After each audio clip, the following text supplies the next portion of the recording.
Hi everyone, Simon here, and occasionally I'd like to step back through my games collection and give some love to some games that I've not been able to give love to before. And one of those is Deponia. Deponia is the first game in a 4-part series that came from Daedalic Entertainment. It was my first experience of Daedalic Entertainment's point-and-click adventure games. It came out in 2012 on PC before being ported to Xbox, PlayStation 4, which is the version you see on your screen, and I believe it's now also on Nintendo Switch as well.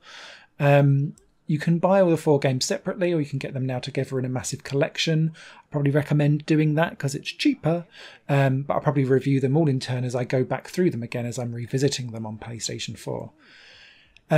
I really like Deponia because it's my first experience with Daedalic Entertainment, and the way how they make point-and-click adventures I find really, really fascinating. They have a really good art style, a great story, normally some quirky characters that will be a bit off the wall, and some quirky humour thrown in there as well. But there's always like a touching element to the story. Usually, Deponia is a bit of an odd one out with that, because Rufus, the main character, is such a that actually it's missing some of the emotion that you might expect in a point-and-click adventure to kind of get you to proceed on.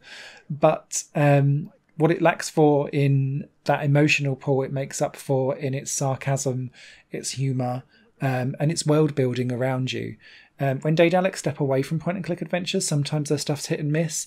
Shadowrun is probably one of the worst games I've ever played. I really struggled with it.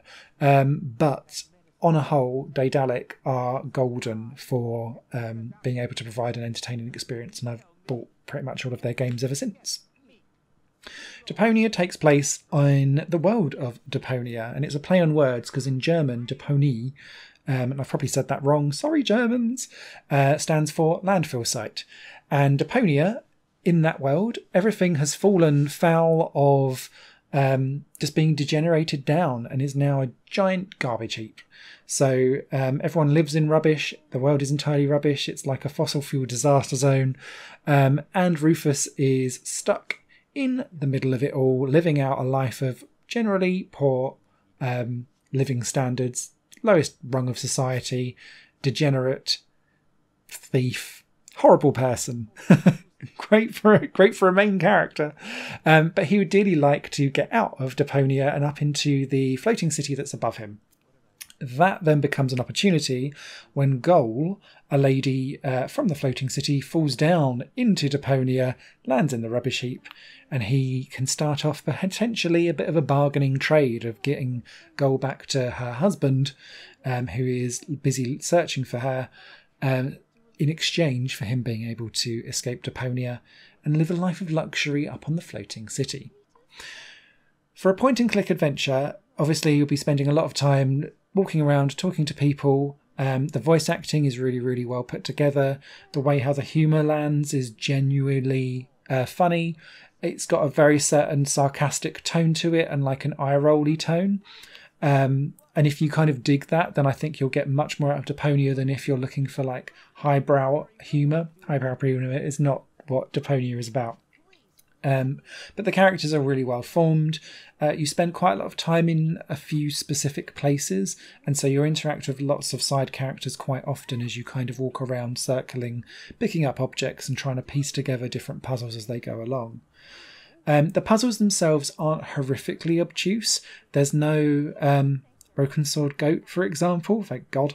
And there is enough kind of going on that kind of points you in the right direction. What's really interesting though, and I'll talk specifically about the PS4 version, is the way how some of the controls are slightly wonky / obscure in the way how they handle stuff. You can move around with the left analog stick, but I found that it then gave contextual like prompts of who's near you or what objects are near you for you to interact with. And one button's to look, and then you can kind of press another one to then actually interact with it. I found that control scheme really difficult to kind of deal with, so I ended up actually playing with the D-pad, and the D-pad lets you then move around between all of the focal points on the map that you're on and the screen that you're on, and then you could just interact with it directly and Rufus would kind of walk along towards it. I also found that was really good for fast travelling across maps when he was having to go back and forth on fetch quests to kind of combine items together, because the outer edges of a map could mean that you could just walk straight across. And so instead of like walking with the left analog stick, you could just thumb left a few times, hit the end of the map, and then press the button to interact to move to the next screen. And I really liked that. Found it a bit strange that it didn't use the PS4 touchpad, because as a point-and-click adventure game, I just felt like that would be really intuitive to deal with, but maybe it was just too difficult or sensitive to kind of put into practice. And the only other thing I'd say is that when you're combining items as well, having to dive in and out of the menu and kind of go all the way out and then come all the way back in again when you're combining stuff was a little bit clunky, but nothing like too horrific to deal with. Didn't run into performance issues or any like crashes or anything like that, because Deponia's been out for ages, but sometimes when you get like a port, it might pop up with some dodgy stuff, but had none of that at all. But yeah, the story is just fab, and it's the start of a long story. It does kind of feel like it has its own conclusion, but it very much alludes to the fact that it's going to be part of what was originally a trilogy and then became a quadrilogy. And maybe we'll have more to say about that when I get through all the 4 games for review.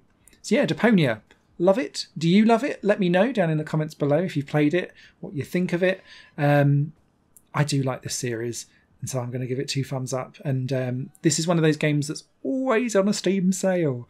So if you've never come across Deponia before, wait for the Christmas Steam sale. It will be probably about 80% reduced on that, and that'll be a great time to pick it up. So yeah, you guys will take care. Let me know what you think of Deponia down below, and I'll catch you again. Bye! Higher Plane Games is part of the Higher Plane Network, a collection of media projects ran by me. If you like what you see and want to find out more, visit patreon.com/Higher Plane Network. Your support can make so much more possible, be that a like, a comment, a share, or a pledge. Thanks for watching.